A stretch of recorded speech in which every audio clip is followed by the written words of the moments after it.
बिस्मिल्लाहिर्रहमानिर्रहीम। अस्सलाम वालेकुम। मैं समीउल आरिफीन, आपका टीचर। और आज हम उसी सिलसिले को दोबारा से शुरू करेंगे इंशाअल्लाह। और अब हमारे पास 2 दिन हैं, यानी आज का और कल का। तो उसके बाद फिर छुट्टियाँ शुरू हो जाएंगी 15 तो 15 को इंशाअल्लाह आपसे बाज़ाब्ता मुलाकात होगी। इस दौरान खूब अच्छे से पढ़िएगा जो कुछ पढ़ा। और शुरू करते हैं फिर। सबसे पहले देखो, जहाँ से हमने रोका था, ठीक है, वो क्वेश्चन था 9, क्वेश्चन नंबर 9 वो हमने कर लिया था। अब हम शुरू कर रहे हैं the work done in moving a unit positive charge from one point to another against the electric field is measure of. मतलब ये किस फार्मूले का नाम हो सकता है कि अगर वर्क डन होता है एक पॉजिटिव चार्ज को, हाँ, एक पॉजिटिव चार्ज को, कि जब आप उसे एक पॉइंट से दूसरे पॉइंट पर ले आते हैं किसी इलेक्ट्रिक फील्ड के अगेंस्ट। याद रखना, पॉजिटिव चार्ज की इलेक्ट्रिक फील्ड के अगेंस्ट ही चलता है। इसका क्या मतलब है?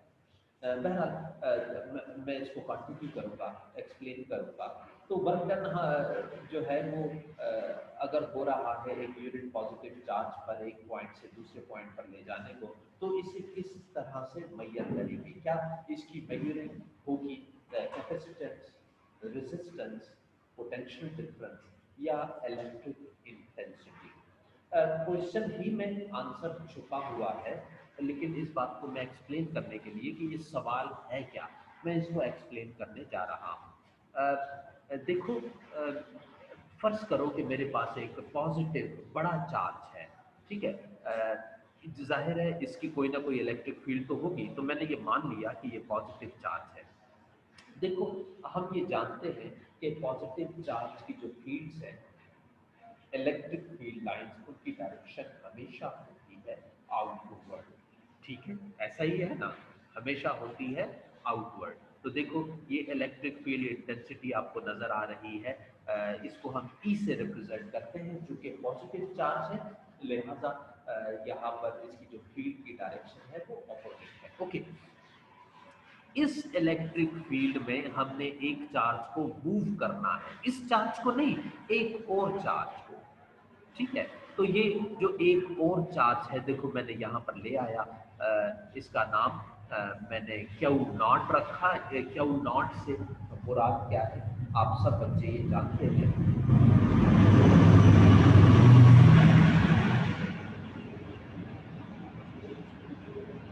आप सब बच्चे ये जानते हैं कि क्यू नॉट से मुराद टेस्ट चार्ज होता है। ठीक है, सही कह रहे हो, सही कह रहे हो, शाबाश। टेस्ट चार्ज होता है क्यू नॉट से मुराद। और इसको हम कंसीडर ये करते हैं, मैंने आपको पहले भी बताया था कि आपकी मर्जी है, आप टेस्ट चार्ज को नेगेटिव भी मान सकते हैं, पॉजिटिव भी मान सकते हैं, लेकिन यहाँ पर इस बुक में हम जहाँ भी टेस्ट चार्ज का जिक्र पढ़ेंगे, हम उसे कंसीडर करेंगे कि ये पॉजिटिव है। ठीक है, तो देखो, फर्ज करो कि ये पॉइंट ए पर मौजूद है, ये चार्ज एक पॉइंट ए पर मौजूद है, ए आपको नजर आ रहा होगा, ऐसे ही है। तो अब जब देखो, हमने ये कहा, हमने ये माना कि हमने इस चार्ज को ए पॉइंट से उठाकर एक और पॉइंट पर लेकर जाना है, तो लो मैं इसे ले जाता हूँ। देखो, ए पॉइंट से मैंने उठाया और बी पॉइंट पर इस टेस्ट चार्ज को ले आया, तो जाहिर है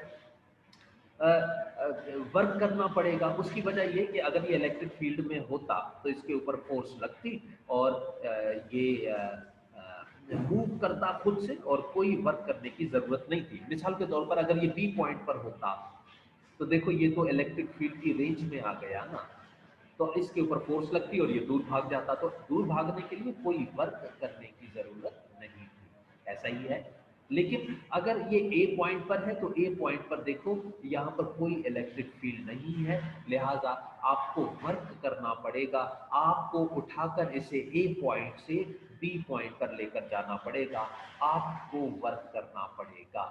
ये है वो वर्क जो क्वेश्चन में गिवन है, क्वेश्चन में दिया गया है। वो ये कह रहे हैं कि दी वर्क डन, जो वर्क किया in moving a unit positive charge from one point to another, एक पॉइंट से उठाया और दूसरे पॉइंट पर रख दिया, इस सिलसिले में जो वर्क हुआ against the electric field is मैयर। उसे कैसे मैयर करेंगे? तो मेरे बच्चों इस बात को उम्मीद है ये एग्जांपल आपको अच्छे से समझ आ गई होगी। देखो, पोटेंशियल बराबर होता है वर्क डन पर चार्ज, यानी देखो मैंने ए पॉइंट से किसको उठाया, चार्ज को उठाया और कहाँ ले गया, बी पॉइंट पर ले गया। तो जाहिर है इस चार्ज को ए पॉइंट से उठाया, बी पॉइंट पर ले गया, इसके ऊपर वर्क किया, तो वर्क पर चार्ज, वर्क जो मैंने इस चार्ज पर किया मैं उसे मैयर कैसे करूंगा, वो है पोटेंशियल डिफरेंस। मेरे बच्चों मैंने कहा था कि मैं एक से ज्यादा मर्तबा तुमसे पूछूंगा define potential, define potential, define potential, यही पूछता रहूंगा। तो पोटेंशियल को कैसे डिफाइन करेंगे? वर्क डन पर charge is called potential, potential difference. ठीक है, तो जैसा कि क्वेश्चन में भी लिखा हुआ है कि हम वर्क करना पड़ेगा, हमें कितना वर्क करना पड़ेगा, हम वर्क करेंगे एक पॉइंट चार्ज को उठाकर एक जगह से दूसरी जगह ले जाने में। यार करंट लग रहा है।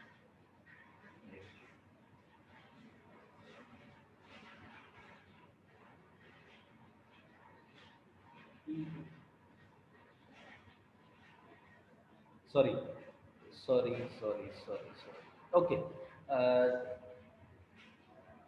तो पता नहीं क्या कह रहा था मैं। खैर, मेरे बच्चों यहाँ तक बात उम्मीद है समझ आ गई होगी। ठीक है, आ गई? अगर बात समझ आ गई हो तो हम आगे चलें। हाँ,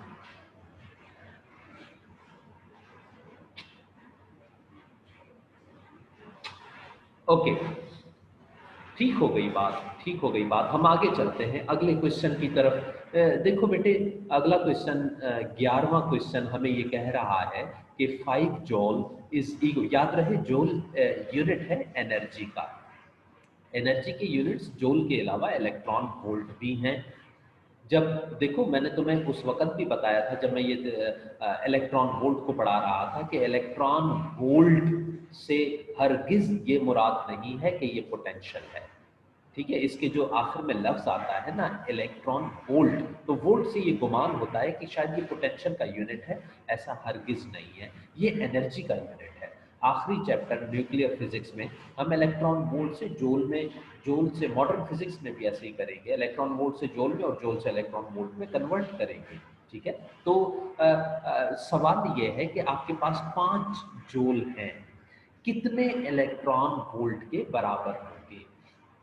ठीक है, इसके लिए हमारे पास ऑप्शन है 1.6 exponent minus 19 electron volt, 1.6 exponent 19 electron volt, 3.1 exponent 19 electron volt और 1.6 एक्सपोनेंट 13 इलेक्ट्रॉन वोल्ट। मेरे बच्चों आप इसमें से कौन सा टिक करेंगे? इससे पहले जान लीजिए कि इलेक्ट्रॉन वोल्ट और जूल की कन्वर्शन कैसे होती है। याद रहे कि ये बात आपको इस पूरी बुक में बहुत ज़्यादा काम आएगी, खास करके न्यूमेरिकल्स में काम आएगी, जहाँ पर गिवन होगा इलेक्ट्रॉन वोल्ट में, आपको कन्वर्ट करना पड़ेगा जूल में, गिवन होगा जूल में, और क्वेश्चन ही में ये कहा गया होगा कि आंसर आपका इलेक्ट्रॉन वोल्ट में होना चाहिए। याद रहे इसी चैप्टर का आई थिंक 8वां 7वां न्यूमेरिकल है, वहां पर भी आपको आंसर में इलेक्ट्रॉन वोल्ट है, तो आपके पास जब जूल आएगा तो आप उसे कन्वर्ट करेंगे इलेक्ट्रॉन वोल्ट में। ठीक हो गई बात? तो बेटे इलेक्ट्रॉन वोल्ट से जूल में, जूल से इलेक्ट्रॉन वोल्ट में कन्वर्ट कैसे करते हैं ये हम अभी सीख रहे हैं, और इसी तरह से इस सीखने सीखने में हमें इस 11वें क्वेश्चन का आंसर भी मिल जाएगा। प्यारे बच्चों, ये डेफिनेशन आ गई हमारे पास, the unit of energy equals to the work done on an electron in accelerating it through a potential difference of 1 volt is called electron volt. ये इलेक्ट्रॉन वोल्ट की डेफिनेशन है कि जब जितनी एनर्जी इस्तेमाल होगी एक इलेक्ट्रॉन को एक्सेलरेट करने में, जब हम 1 वोल्ट का पोटेंशियल देंगे तो इसको हम कहते हैं 1 इलेक्ट्रॉन वोल्ट। में से और आसान अल्फाज में कह देता हूं कि अगर आप एक इलेक्ट्रॉन को एनर्जी दें या उससे लें, याद रहे एक इलेक्ट्रॉन पर कम से ज्यादा चार्ज जो है वो 1.6 एक्सपोनेंट माइनस 19 कूलम का आता है, ऐसे ही है ना। तो वो एनर्जी जो एक इलेक्ट्रॉन गेन करता है या लूज करता है, अगर उसे 1 वोल्ट का पोटेंशियल डिफरेंस दिया जाए तो नतीजे में जो एनर्जी होगी उसे हम इलेक्ट्रॉन वोल्ट कहते हैं। ठीक है। देखो मैंने जो कुछ कहा उसको मैथमेटिकली, फॉर एग्जांपल आपके पास ये इलेक्ट्रॉन है, इस पर याद रखना कि जैसे तो अगर तुम्हें याद हो, मैंने जब ये पढ़ा रहा था तब मैंने घड़े की एग्जांपल दी थी और ये बताया था कि जब घड़े में आप पानी भरते हैं तो आपकी मर्जी होती है, आप कम भरें आप ज़्यादा भरें, है ना। लेकिन इलेक्ट्रॉन में ऐसा नहीं होता, आपके पास ये ऑप्शन खत्म हो जाता है कि आप इसे कम भरें या ज़्यादा भरें। याद रहे कि इलेक्ट्रॉन में कम से कम एनर्जी 1.6 एक्सपोनेंट माइनस 19 जूल या ज़्यादा से ज़्यादा इतनी ही आएगी, ना इससे कम ना इससे ज़्यादा। ठीक है, तो ये आएगी 1.6 एक्सपोनेंट माइनस 19 जूल। ठीक है, ओके। देखो याद रखना ये फार्मूला के 1.6 एक्सपोनेंट माइनस 19 जूल को 1 इलेक्ट्रॉन वोल्ट कहते हैं। ये है कम से कम ज्यादा से ज्यादा एनर्जी जो एक इलेक्ट्रॉन पर आ जाती है। कितने इलेक्ट्रॉन पर? 1 इलेक्ट्रॉन पर। आपके पास जोल 5 जोल है, ऐसे ही है ना। क्वेश्चन में अगर आप देखें कि 5 जोल इज इक्वल टू कितने के बराबर होगा, अरे मेरे भाई यहाँ पर जो जोल है ना, इस फार्मूले में देखो, किस फार्मूले में, जिसको मैंने गायब कर दिया, लिख रहा हूँ, गायब कर रहा हूँ, लिख रहा हूँ, गायब कर रहा हूँ। 1.6 एक्सपोनेंट माइनस 19 जूल, यहां पर आप 1 कर लें। अब 1 कैसे होगा? याद रखना क्वेश्चन में 5 जूल आपको फाइंड करना है, जिसको फाइंड करना है फार्मूले में वो 1 होना चाहिए। तो मैं क्या करूंगा, 1.6 एक्सपोनेंट माइनस 19 को, जो कि यहाँ पर मल्टीप्लाई हो रहा है, दूसरी तरफ आकर डिवाइड हो जाएगा। तो देखो मेरे पास 1 जूल आ गया। ऐसे ही है ना, 1.6 एक्सपोनेंट माइनस 19 लेफ्ट हैंड पर मल्टीप्लाई हो रहा था, दूसरी तरफ आकर डिवाइड हो गया। तो यूं मेरे पास इस तरफ 1 आ गया। अब चूंकि मुझे 5 जोल चाहिए, 1 जोल नहीं चाहिए, 5 जोल चाहिए, तो मैं दोनों तरफ 5 से मल्टीप्लाई कर दूंगा। जैसे ही मैं दोनों तरफ 5 से मल्टीप्लाई करूंगा, देखो 5 को लेफ्ट हैंड साइड से भी मल्टीप्लाई कर दिया, राइट हैंड साइड से भी। अरे भाई क्यों क्यों मल्टीप्लाई किया? क्योंकि क्वेश्चन में मुझे 5 जोल चाहिए, जबकि मेरे पास 1 जोल था। तो मैंने 5 से मल्टीप्लाई किया, 5 1 जार 4, हाँ 5 1 जार 5 ही तो होता है ना। तो इस तरह से मेरे पास 5 1 जार 5 जोल आ जाएगा। और जब मैं इसे हल करूंगा तो मेरे पास जो ऑप्शन सी है वो ब्लिंक करना चाहिए, 3.1 एक्सपोनेंट 19 इलेक्ट्रॉन वोल्ट। ठीक हो गई बात मेरे बच्चों? यहाँ तक अगर कोई कंफ्यूजन है, कोई सवाल है आपके जहन में, आप बिला झिझक पूछ सकते हैं, बात कर सकते हैं। हाँ, अगर सब कुछ समझ आ रही है तो हम अगला क्वेश्चन शुरू करते हैं, क्या कहते हो?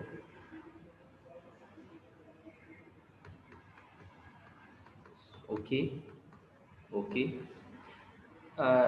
रिप्लाई बहुत कम बच्चे करते हो, रिप्लाई बहुत कम बच्चे करते हो, और से नहीं सुनते मेरे बच्चों। याद रखना ये कुछ इम्पोर्टेंट बातें थी।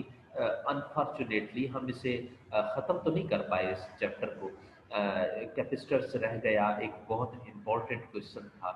शॉर्ट क्वेश्चंस हैं इसके, इसके न्यूमेरिकल्स हैं, तो वो तो ख़त्म नहीं कर पाए, लेकिन जितना हमने किया बड़ी तफसील से किया। और अगर आप इसमें हिस्सा लेते तो शायद आपको बहुत अच्छा सा समझ आ जाता। मखसूस बच्चों ने, एक मखसूस नाम है, वही आते रहते हैं, वही रिप्लाई करते रहते हैं, चैट में बातचीत करते रहते हैं, सवाल करते रहते हैं। इससे ज़्यादा बच्चे अमूमन साइलेंट रहते हैं, पता नहीं क्यों सवाल नहीं करते, ये बहुत बुरी बात है। मौजूद रहा करें क्लास में, बात किया करें, जो चीज़ आपको तंग कर रही है आप पूछा करें। इसीलिए तो बेटे देखो आज इतनी तेज़ बारिश थी, लेकिन मैं इसीलिए तो आया था भीगता हुआ आपके पास कि आपका जो दिन है वो ज़ाया ना हो, आप अच्छे से पढ़ लें। ओके। क्वेश्चन नंबर 11 हो गया, बात समझ आ गई मेरे बच्चों। क्वेश्चन नंबर 12 की तरफ चलते हैं। Charge of 10 coulomb is accelerated through a potential difference of 100 volts, it will acquire kinetic energy. एक बात याद रखना, काइनेटिक एनर्जी का जो फार्मूला होता है ना, वो होता है half M V square.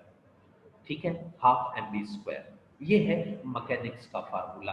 Mechanics में आप जब भी काइनेटिक एनर्जी को पढ़ेंगे आपके पास हाफ एम वी स्क्वायर आएगा। आप जब भी पोटेंशियल एनर्जी को पढ़ेंगे एम जी एच आएगा। नहीं पढ़ेंगे आप इस साल तो आप सेकेंड ईयर पढ़ेंगे, अगर फर्स्ट ईयर में पास हो गए तो हम डेफिनेटली हो गए हो तुम फर्स्ट ईयर में पास।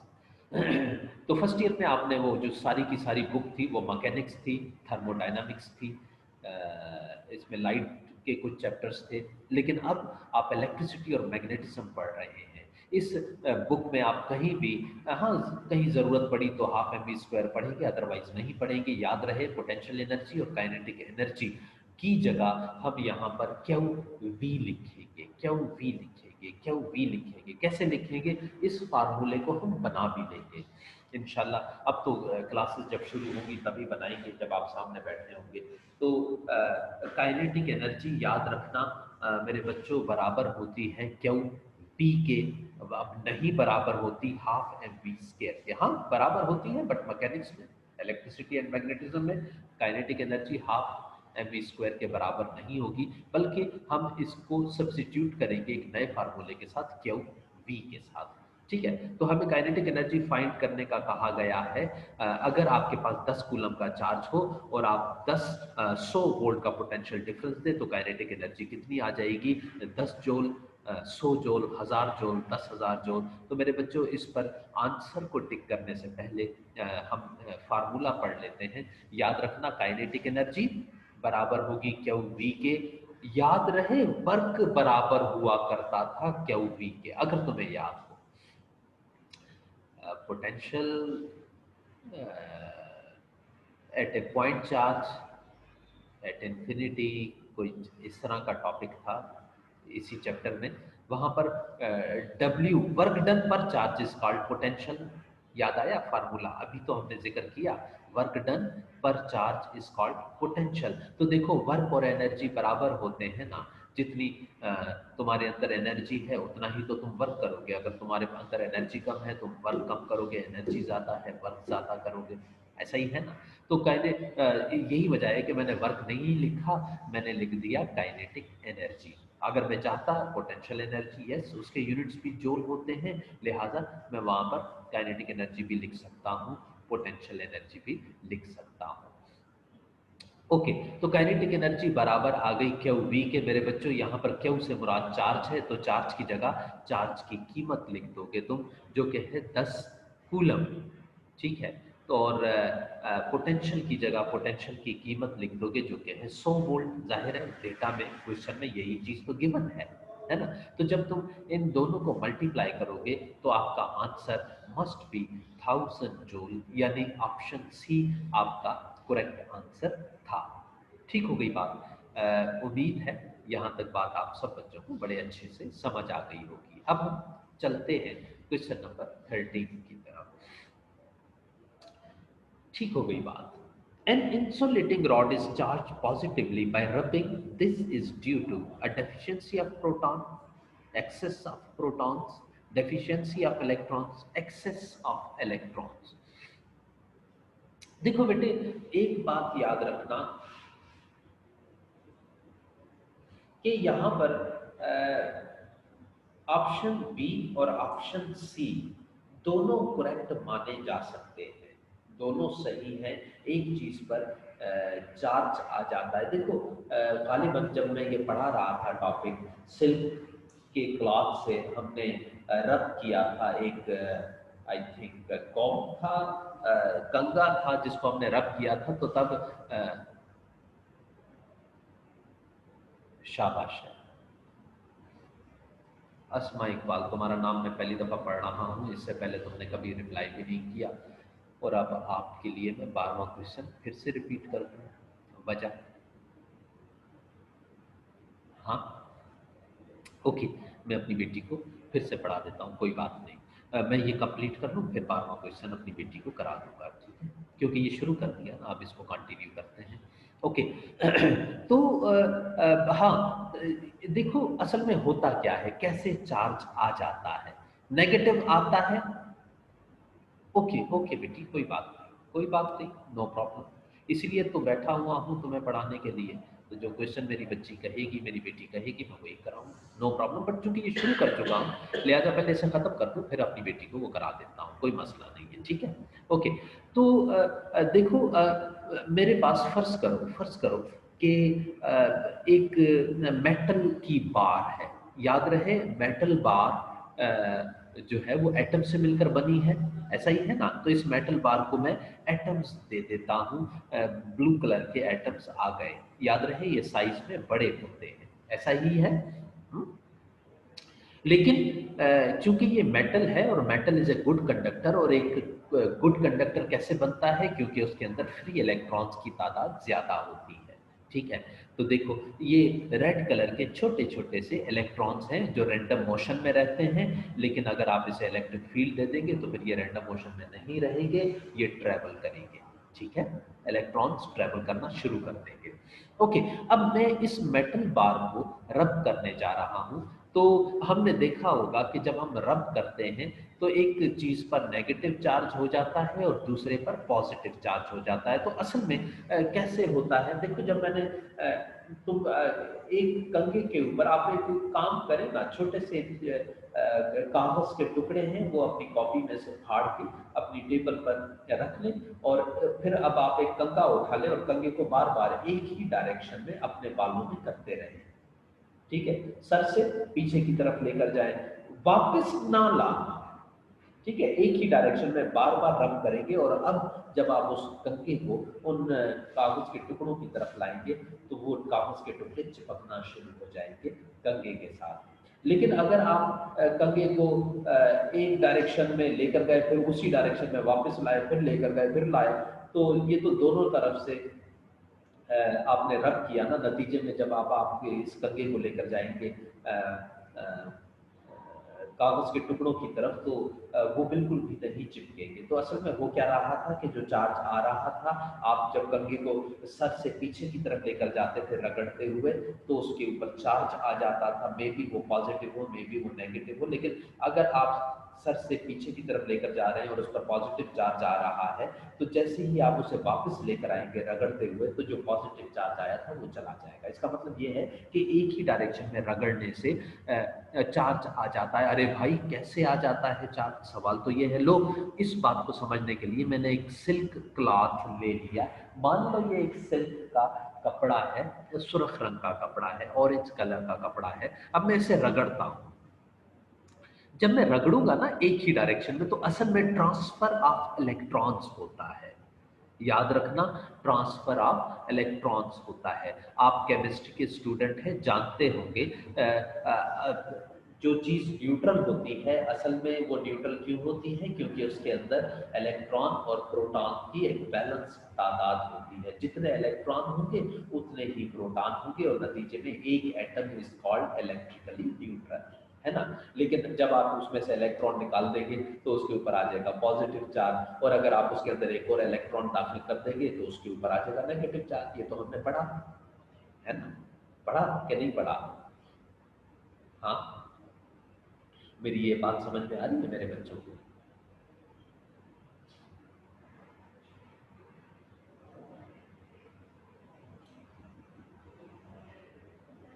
ओके। लो जी, पहले 4-5 बच्चे होते थे, वो घटते घटते घटते घटते दो रह गए। आपको जगाना पड़ता है, झंझोड़ना पड़ता है कि अरे भाई यस लिखो, या भाई नो लिखो, है? वरना खुद से तो तुम बोलते ही नहीं हो। जैसे क्लास में खामोश रहते हो, वैसे ही यहाँ भी खामोश हो। क्लास में तो खैर खामोश नहीं रहते तुम। चलो, ना बोलो। हम भी नहीं घूमते। तो हमने क्या किया कि अब सिल्क के कपड़े को रगड़ना है। इस फ्रिक्शन में असल में ट्रांसफर ऑफ इलेक्ट्रॉन हो जाता है। अब क्या होगा, कुछ इलेक्ट्रॉन्स ट्रांसफर होकर उस सिल्क के कपड़े में चले जाएंगे। अब सिल्क के कपड़े में देखो, इलेक्ट्रॉन के ट्रांसफर से पहले, रगड़ने से पहले इलेक्ट्रॉन और प्रोटॉन्स की तादाद बैलेंस थी, सिल्क में भी और बैलेंस थी अ, अ,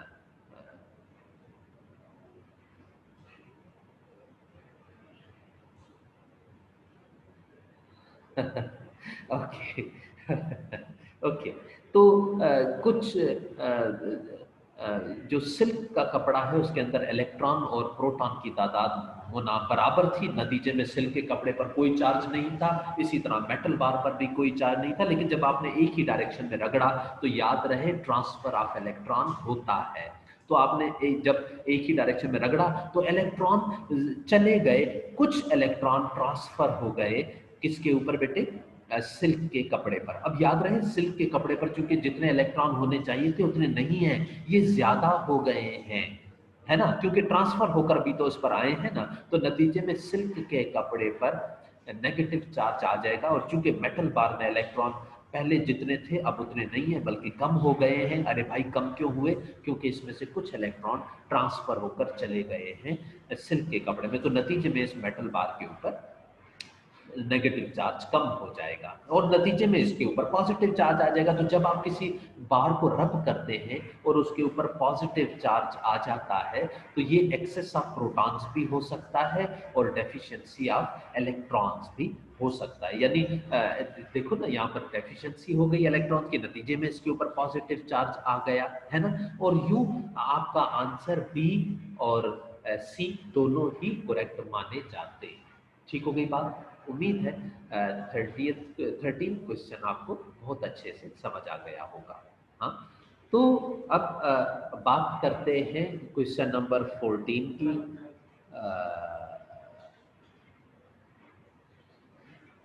क्वेश्चन नंबर 14 की। Okay. Okay. Good girl. Good girl, शाबाश। हाँ, सही है। The electric force between two charge placed in air is 2 Newton. यानी जब आपने दो चार्ज को एयर में रखा था तब उनके ऊपर जो फोर्स लग रही थी वो थी 2 न्यूटन।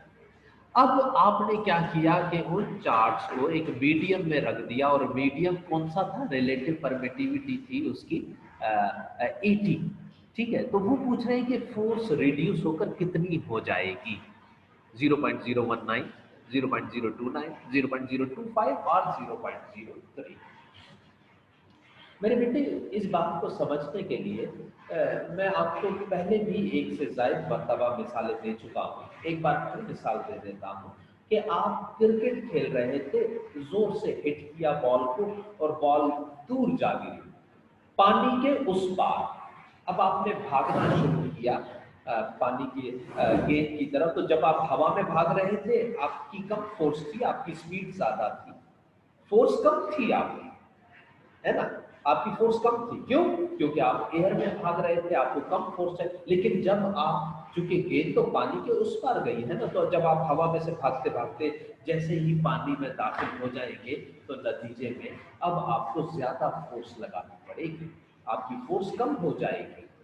क्यों, क्योंकि मीडियम चेंज हो गया। पहले आपके जिस्म से हवा टकरा रही थी, आप हवा में भाग रहे थे, अब पानी टकरा रहा है, आप पानी में भाग रहे हैं। तो चूंकि डेंसर मीडियम हो गया, गाढ़ा मीडियम हो गया, जैसे जैसे मीडियम गाढ़ा होगा आपकी फोर्स कम होती चली जाएगी और ज्यादा फोर्स रिक्वायर्ड होगी आपको मूव करने के लिए। इसी तरह से इस क्वेश्चन में भी दो चार्ज अगर हवा में पड़े हुए हैं और एक दूसरे पर फोर्स लगा रहे हैं तो वो होगी 2 न्यूटन। लेकिन उन्हीं चार्ज को अब आपने एक ऐसे मीडियम में रख दिया जिसकी रिलेटिव परमिटिविटी 80 थी। अब घटकर फोर्स कितनी हो जाएगी, सवाल ये है। तो मेरे बच्चों, जो फार्मूला है 1/4 pi epsilon not Q1 Q2/r², ये फोर्स का है। लेकिन कौन सी फोर्स का, कौन सी फोर्स का, देखो ऐसी फोर्स का ये फार्मूला है कि जिसमें दो चार्ज एक दूसरे की तरफ आ रहे हैं या एक दूसरे से दूर जा रहे हैं, लेकिन इसके अंदर मीडियम एयर है या वैक्यूम है। ठीक है, अगर एयर या वैक्यूम है तो फार्मूला ये होगा, लेकिन अगर कोई और मीडियम यूज कर रहे हैं तो फार्मूला ये हो जाएगा, जिसे मैं गायब कर रहा हूं, लिख रहा हूं, गायब कर रहा हूं, लिख रहा हूं, है ना।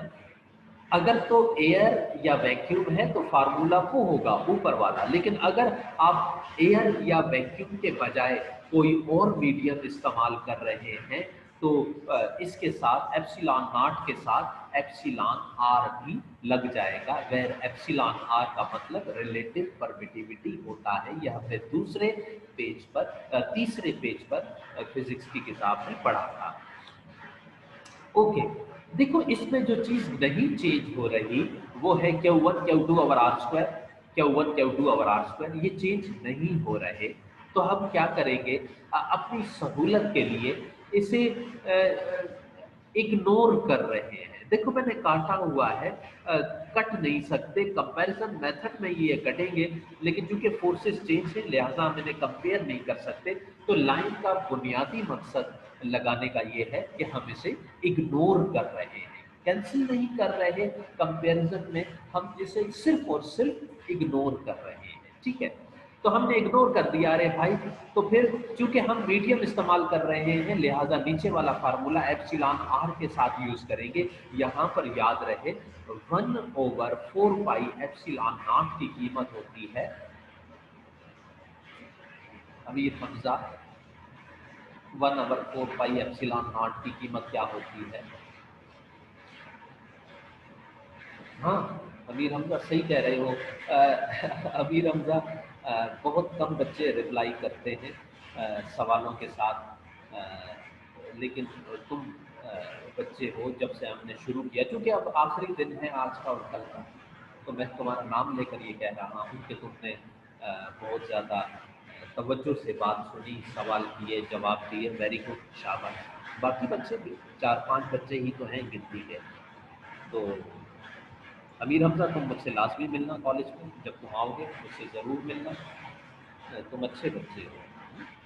बाकी भी हैं जो रिप्लाई कर रहे हैं लेकिन वगैरह वगैरह नहीं बेटे, कल इंशाल्लाह आखिरी दिन होगा हमारा।